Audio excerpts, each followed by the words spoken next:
Jumpa lagi bersama saya. Kali lalu kita sudah melihat tentang dasar dan makna nama baptis. Kali ini saya mau mengajak Anda untuk melihat pedoman memilih nama baptis, ya. Namun sebelumnya kami mohon untuk terlebih dahulu mengklik tombol-tombol yang ada di layar kaca Anda ini. Biasanya orang Katolik ketika memilih nama baptis, mereka selalu merujuk kepada uh, Santo Santa, nama orang kudus, ya. Itu tidak salah sih, tetapi yang perlu dipahami, nama baptis itu sebagaimana yang telah kita ketahui, itu tidak hanya merujuk kepada nama orang kudus, ya. Setidaknya ada tiga pilar, ya, ada tiga pilar untuk nama baptis, yaitu nama orang kudus dari kitab suci dan juga istilah-istilah yang sudah familiar dalam dunia kekristenan.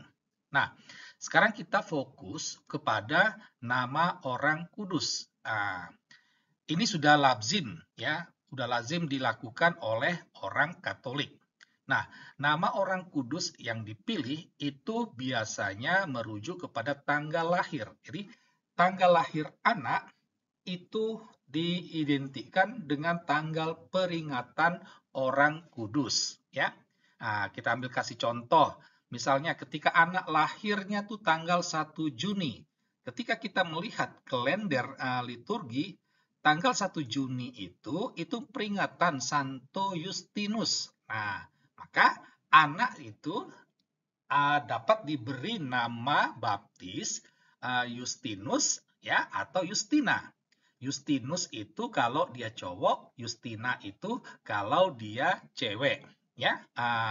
Atau misalnya dia lahir tanggal 22 November. Kalau kita membuka kalender liturgi 22 November itu peringatan Santa Cecilia. Maka anak yang lahir tadi diberi nama baptis Cecilia atau Cecilius. Ya, Cecilia itu untuk cewek, Cecilius itu untuk cowok. Atau contoh-contoh lainnya. Kurang lebih pedomannya, metodenya seperti itu. Ya. Jadi, sedangkan metode yang kedua itu berdasarkan intensi atau devosi dari orang tua. Ya. Misalnya, ada keluarga, ya, pasangan suami istri, mereka sudah sepakat anak yang akan lahir, ya, anak yang akan lahir itu mereka akan dipersembahkan kepada melalui malaikat agung, ya. Nah, kita tahu malaikat agung itu ada Gabriel, Rafael, dan Mikael. Jadi karena sudah punya intensi itu, maka anak yang lahir, nama-namanya itu tidak jauh dari ketiga nama tersebut. Gabriel, atau kalau misalnya cewek, Gabriela. Rafael atau Rafaela. Mikael atau Mikaela. Seperti itu, ya. Atau ada orang tua yang punya devosi khusus kepada orang kudus tertentu, ya, misalnya kepada Santo Fransiskus misalnya, sehingga nama anak-anaknya itu uh, tidak tidak jauh dari nama-nama orang kudus yang ada pada kelompok Fransiskan. Misalnya seperti itu. Ini pedoman untuk memilih nama baptis yang berdasarkan nama orang kudus. Nah, sekarang kita akan melihat, ya, nama yang berdasarkan kitab suci. Bagaimana pedomannya, ya? Jadi sama, tanggal kelahiran anak itu didasarkan pada bacaan teks liturgi, ya. Baik itu bacaan pertama, bacaan kedua ataupun Injil, ya. Jadi misalnya anak lahir tanggal 5 Juli misalnya. Nah, orang tua membuka bacaan pertama apa? Di situ ada nggak nama, ya, ataupun tokoh, ya. Nah, pedoman yang kedua, tanggal kelahiran, ya, tanggal kelahiran itu disesuaikan dengan halaman kitab suci yang pertama dibuka. Nah, misalnya hari ini tanggal 10 Agustus. Anak itu lahir 10 Agustus. Orang tuanya dia buka kitab suci, halaman pertama, 2 lembar, 2 halaman itu, bacalah di situ, ya. Nah, baca di situ. Apakah dia menemukan nama toko atau tempat yang pas untuk nama anaknya atau tidak? Atau nama kitab yang dibaca, ya. Misalnya mungkin kitab yang dibaca itu Yeremia, maka kasih nama Yeremia, atau halaman kitab suci yang pertama dibuka itu Yehezkiel misalnya. Nah, beri nama anak itu Yehezkiel, ya. Model seperti itu. Nah, terkait dengan nama kitab yang dibaca, ini bisa saja akan lahir yang namanya ayat emas. Mungkin dalam teks tersebut ada ayat emas, ya.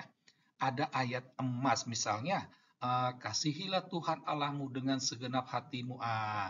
Jadi diambil teks itu dari kitab mana? Nama kitab itulah untuk nama baptis anak tersebut. Sedangkan ayat emasnya itu menjadi spirit, ya, spirit hidup, pedoman hidup bagi anak tersebut.